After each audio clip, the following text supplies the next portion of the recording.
আসসালামু আলাইকুম। 6 মাস আগে ধাপের হাত থেকে কেনা ফিজিয়ান বকনাটাকে হলিস্টেইন ফিজিয়ানের 100% বীজ দেওয়া হলো। এটা মূলত এসিআই গ্রুপের একটা বীজ এবং 74 নম্বর বুলের। তো এখন কথা হচ্ছে যে অনেকের বকনা বা গাভীর হিট আসে, বাট বারবার বীজ দেওয়ার পরে সেটা কিন্তু কনসেপ্ট করে না।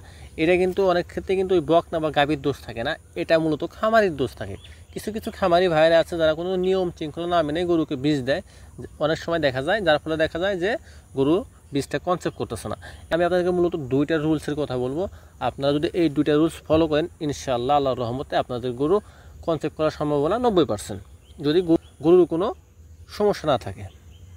প্রথমত আমরা মূলত জানি যে একটা গাভী বা বকনা যখন 18 থেকে 21 দিন অন্তর হিটে আসে, তখন সেটার একটা স্থায়িত্বকাল থাকে, সেটা হচ্ছে 18 থেকে 24 ঘন্টা।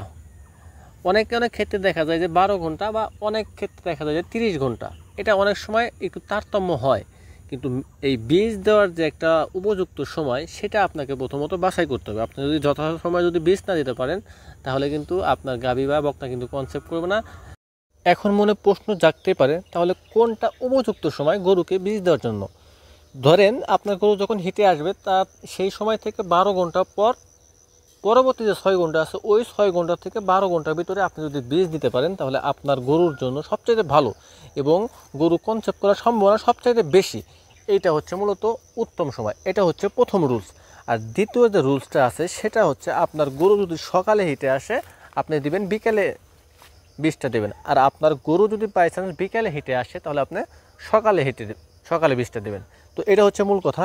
যেহেতু আমাদের এই গরুটা রাত্রির দিকে হিটে আসছিল, তো আমরা এটাকে ভোর সকালে কিন্তু মানে বীজটা দিয়ে দিছি একটা আমাদের এখানকার দক্ষ একজন ডাক্তার কিনে। তো আমি আপনাদেরকে এই গরুর সম্বন্ধে একটু বলে রাখি। এই গরুটা কিন্তু আমরা বিগত 6 মাস আগে কিনছিলাম 74,000 টাকাতে ধাপের হাত থেকে, এবং এইটা 6 মাস পরে এসে আলহামদুলিল্লাহ এটা হিটে আইছে। এর আগেও হিটে আইছে 2-3 বার, আমরা দিনেই আমরা একটু অপেক্ষা করছিলাম যে একটু গরুটা একটু গ্রোথটা একটু ভালোভাবে বাড়ুক।